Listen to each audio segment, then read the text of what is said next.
A Citroën Saxo, esse pequeno carro que desde o início nos fez pensar em um Peugeot disfarçado de Citroën. Depois da originalidade do 10, a Citroën repete a fórmula com o Saxo, claramente derivado do 106. Claro, houve uma pequena tentativa de diferenciação entre os dois, mas sejamos honestos, ao olhar para a silhueta, você entende imediatamente, é uma clonagem pura e dura.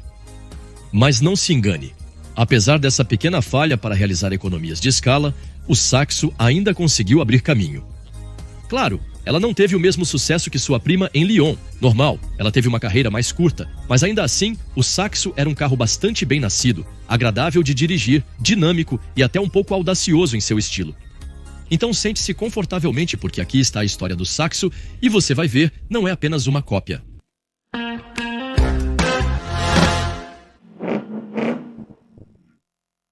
Tudo começa então com o Ickis, essa pequena caixa de sapatos sobre rodas que no início dos anos 80 parecia quase pronta para conquistar a galáxia. Mas eis que o tempo passa e o que antes era uma estrela no mercado logo se torna o tio constrangedor, não mais convidado para a ceia familiar. É aí que entra o Projeto 8, o início da gestação de sua substituta, a Saxo.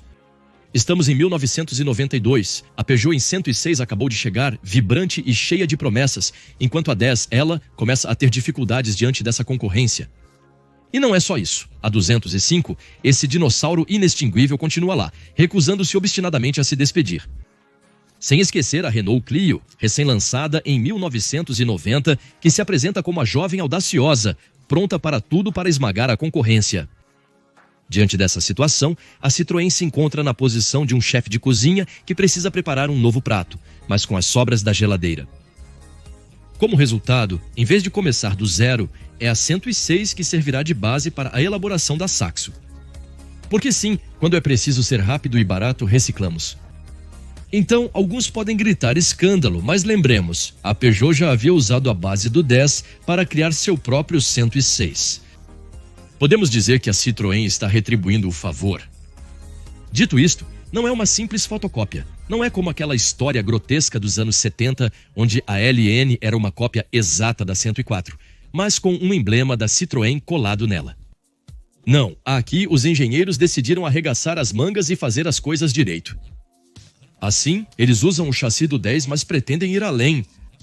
Eles o reforçam e aprimoram, principalmente em relação à segurança.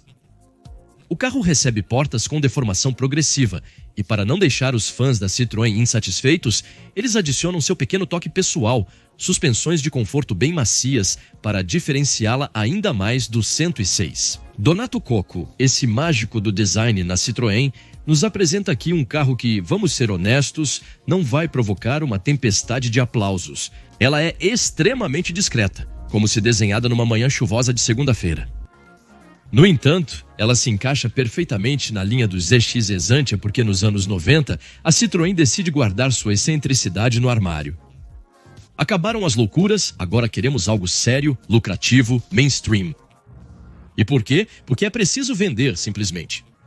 Não basta mais agradar aos puristas que apreciam carros bizarros e deslocados. Agora é necessário conquistar a todos. Resultado, em 1999, a Citroën explode os contadores com quase 1 milhão de carros vendidos. 1 milhão nunca visto por eles. E no meio dessas festas de números, o Saxo é o convidado de honra. Sim, ela ganhou um pouco de peso em relação ao Ickis, mas a qualidade de fabricação melhorou muito. Ao mesmo tempo, era difícil fazer pior do que o painel de um Ickis. E mesmo que o do Saxo talvez não seja uma explosão de cores e alegria de viver, finalmente dá a impressão de que não se desintegrará na primeira lombada. O desafio é claro, o Saxo deve atrair um público totalmente novo, tirar a Citroën de seu casulo de fãs fiéis e ir atrás de uma parcela de mercado muito maior. E para isso, trocamos a extravagância pelo pragmatismo, uma estratégia que, devemos admitir, deu frutos.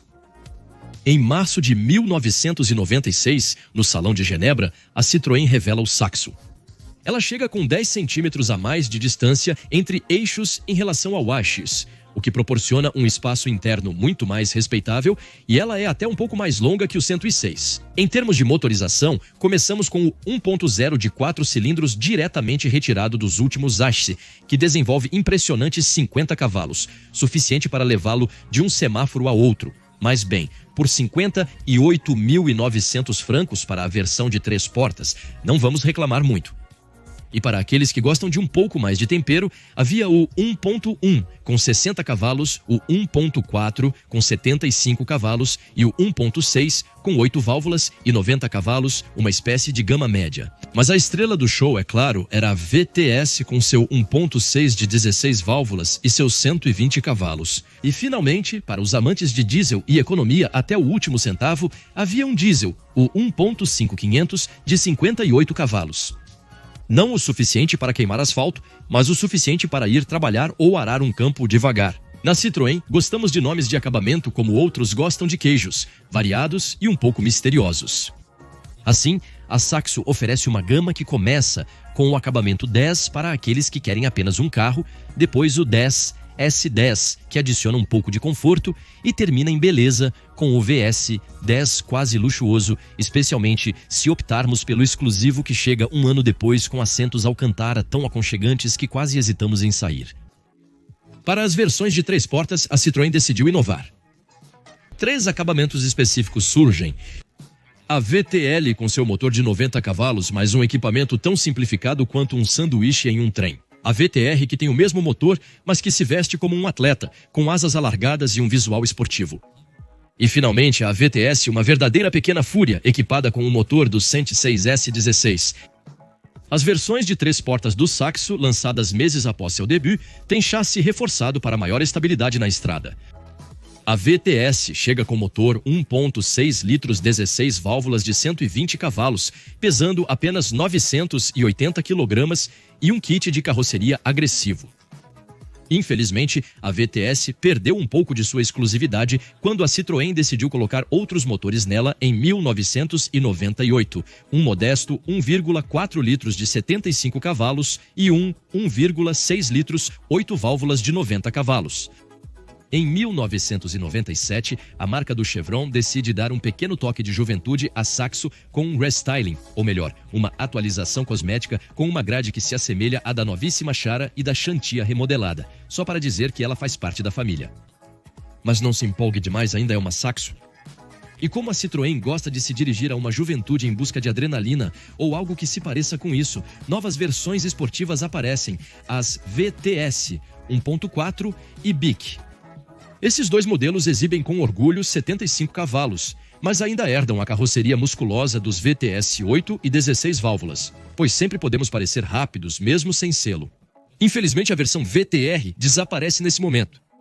A BIC clássica, para os que preferem o conforto de um Saxo sem os artifícios de carroceria, junta-se à gama regular após uma série limitada de 6.000 exemplares, mostrando que a Citroën sabe reciclar suas ideias como ninguém. A versão exclusiva permanece fiel ao seu nome, mas perde os detalhes em falso plástico que faziam a magia dos interiores kit dos anos 90. Mas aí está, a Peugeot 206 e a Renault Clio 2 chegam ao mercado em 1999, e é um pouco como se o Saxo tivesse envelhecido da noite para o dia. A Citroën reage com luzes em formato de amêndoa. Sim, as famosas luzes que definirão o visual da marca no começo dos anos 2000. O Saxo, antes discreto como um funcionário de escritório, começa a mostrar um pouco de personalidade. Com isso, as vendas disparam, chegando a quase 300.000 exemplares. Mecanicamente, a única novidade é a mudança para 100 cavalos no 1.6 litros de 8 válvulas. Uma evolução talvez não tão importante, mas suficiente para mantê-la competitiva frente às rivais. No mais, a Citroën se limita a manter preços competitivos, principalmente após a despedida do Ashixo. Mas todas as coisas boas têm um fim. O Saxo começa a sentir o calor da 100, 3, uma descendente mais moderna e mais bonita. Em 2002, a recém-chegada rouba a cena e o Saxo termina lentamente sua carreira, com algumas séries especiais saindo definitivamente do catálogo no ano seguinte. As séries especiais são tentativas dos fabricantes de nos fazer acreditar que seu carro do dia a dia tem algo especial, e o Citroën Saxo não foi exceção à regra. Pegue, por exemplo, a série New Morning. A primeira versão apareceu em julho de 1998. Era baseada na VTS e vestida com um interior de Alcantara absolutamente magnífico. Elegante, não? Mas nunca soubemos quantas dessas belezas nasceram. A segunda série, lançada em março de 2001, é mais precisa. Apenas 1.000 exemplares. Uma versão de 3 portas com visual e kit de carroceria VTS disponível com 1,4, 50, 1,6, 58 V e 1,6, 50, 16. Synth. E atenção, ela era bastante elegante com suas 2 tonalidades de cinza, rodas de alumínio Toulouse, na versão de 16 válvulas ou calotas florais. Ela tinha o necessário para chamar a atenção. No interior, havia uma tapeçaria FK em tons de cinza, preto e vermelho, combinando perfeitamente com a carroceria bicolor. Atualmente, essa série especial é extremamente rara. E então, surpreendentemente, a Citroën apresenta a Saxo elétrica. Produzida pela Oliès desde 1996, essa maravilha tecnológica possuía um motor de 20 kW, 27 cavalos, baterias de níquel-cádmio com 90 km, segundo o fabricante, e 100 km por hora. Para o aquecimento, não conte com uma bomba de calor, havia um Webasto, um sistema que funciona a gasolina, alimentado por um reservatório de 12 litros. Obviamente, o preço era astronômico e as vendas eram, à imagem do carro, muito baixas. Apenas 2.242 exemplares produzidos entre 1996 e 2003, uma gota d'água no oceano dos 1.760.000 e 4.555 Saxo fabricados no total. Então, o que lembrar do Saxo? Bem, não foi uma revolução, mas conseguiu conquistar sua época, preencher o vazio deixado pelo 10 e oferecer aos jovens motoristas algo para sonhar, mesmo que o sonho fosse modesto. Um carro simples, às vezes brilhante, mas nunca pretensioso. E essa é justamente a sua força. E você já teve alguma história com um Saxo? Conte-me nos comentários. E claro, não se esqueça de se inscrever para encontrar novos vídeos toda semana.